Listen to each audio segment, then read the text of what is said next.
প্রিয় ছাত্রছাত্রীরা, আজকে তোমাদের বাংলার অনলাইন ক্লাসে খুবই গুরুত্বপূর্ণ একটি বাংলা রচনা পরোপকারিতা নিয়ে আলোচনা করব। পরোপকারিতা এই রচনাটি ভীষণভাবে গুরুত্বপূর্ণ, পরীক্ষায় আসে। তোমরা যারা পঞ্চম শ্রেণী এবং ষষ্ঠ শ্রেণীর ভর্তি পরীক্ষা দেবে তোমাদের জন্য বিশেষভাবে গুরুত্বপূর্ণ। তা কীভাবে লিখবে? খুব সুন্দর ছোট ছোট কয়েকটি বাক্য দিয়ে আজকের রচনাটা লিখে দেবো, তোমাদের বলে দেবো।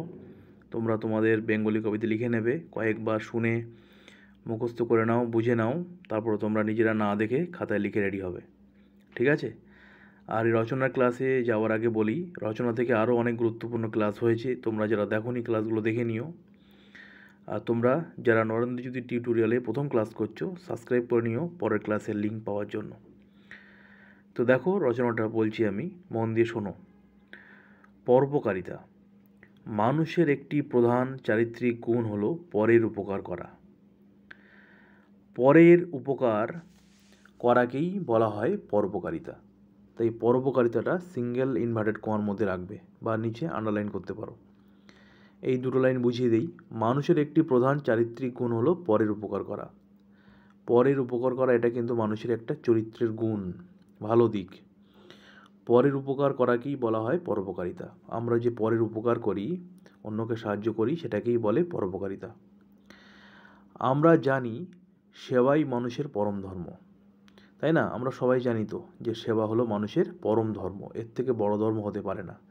পৃথিবীতে সব থেকে বড় ধর্ম হলো মানব ধর্ম, সেবা ধর্ম। মানুষকে ভালোবাসা, মানুষকে সেবা করা, এটাই হলো পৃথিবীর সব থেকে বড় ধর্ম। তারপরে লাইন দেখো, সেবার দ্বারা যদি কোনো মানুষের উপকার করা যায় তাহলে তার থেকে মহান কাজ আর কোনো কিছু হতে পারে না। সেবার দ্বারা অর্থাৎ যে সেবার মধ্যে কোনো স্বার্থ থাকবে না, যে সেবা করছো, মানুষকে সাহায্য করছো, তার মধ্যে কোনো স্বার্থ থাকবে না, ঠিক আছে?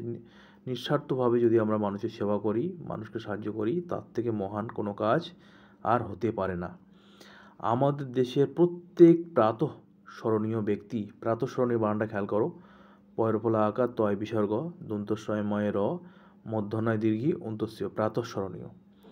তোমরা এই প্রাতঃস্মরণীয় শব্দটির বর্ণ বিশ্লেষণ করে আমাকে পাঠাবে, ঠিক আছে? কমেন্ট সেকশানে কমেন্টস করে জানাতে পারো, বা কমেন্ট সেকশানে ছাড়াও তোমরা ডেসক্রিপশানে যে হোয়াটসঅ্যাপ নাম্বার আছে নরেন্দ্রজ্যোতি টিউটোরিয়ালের, সেখানেও তোমরা পাঠাতে পারো, আমি চেক করে দেবো।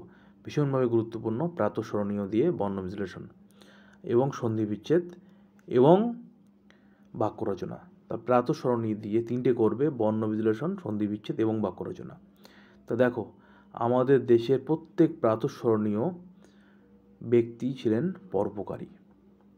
প্রাতঃস্মরণীয় মানে প্রাতে মানে সকালে, স্মরণীয় মানে সকালে স্মরণ করা হয়, মানে আমাদের প্রাতঃস্মরণীয় মানে আমরা প্রতিদিন সকালবেলা যদি মহাপুরুষ, যারা মহান ব্যক্তি, তাদের জীবনী, তাদের জীবনে চলার পথকে অনুসরণ করি, তাহলে আমাদের জীবন সারাদিন সুন্দর হবে, আমাদের জীবন খুব সাজানো গোছানো সুন্দর হবে।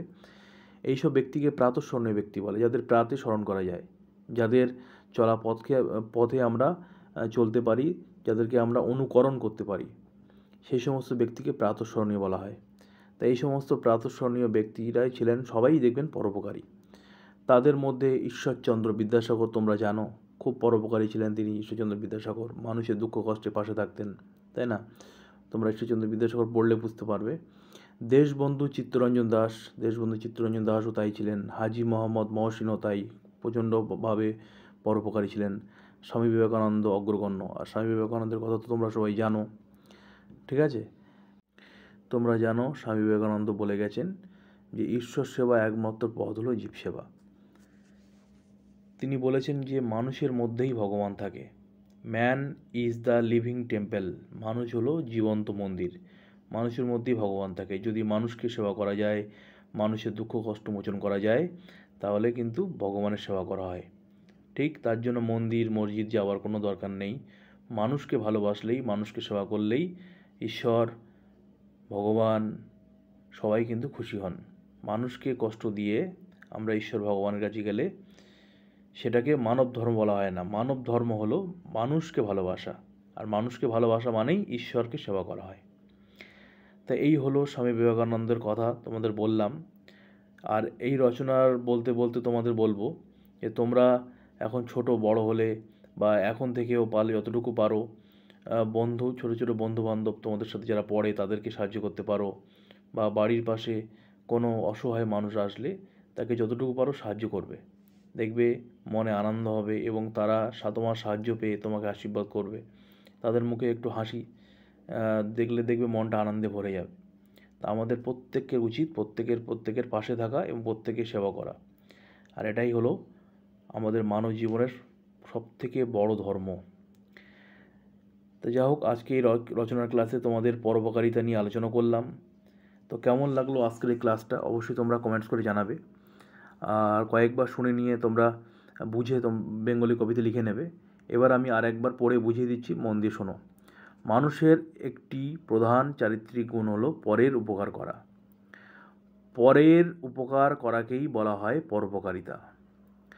আমরা জানি সেবাই মানুষের পরম ধর্ম। সেবার দ্বারা যদি কোনো মানুষের উপকার করা যায় তাহলে তার থেকে মহান কাজ আর কোনো কিছু হতে পারে না। আমাদের দেশের প্রত্যেক প্রাতঃ স্মরণীয় ব্যক্তিই ছিলেন পরোপকারী। তাঁদের মধ্যে ঈশ্বরচন্দ্র বিদ্যাসাগর, দেশবন্ধু চিত্তরঞ্জন দাস, হাজী মোহাম্মদ মহসিন, স্বামী বিবেকানন্দ অগ্রগণ্য। স্বামী বিবেকানন্দ তো বলেই গেছেন, ঈশ্বর সেবার একমাত্র পথ হলো জীব সেবা। তো আজকের রচনা পরোপকারিতা কেমন লাগলো অবশ্যই তোমরা কমেন্টস করে জানাবে, ঠিক আছে? আর তোমরা যদি নতুন আজকের নরেন্দ্র যদি টিউটোরিয়ালে ক্লাস করে থাকো সাবস্ক্রাইব করে নিও পরের ক্লাসের লিঙ্ক পাওয়ার জন্য।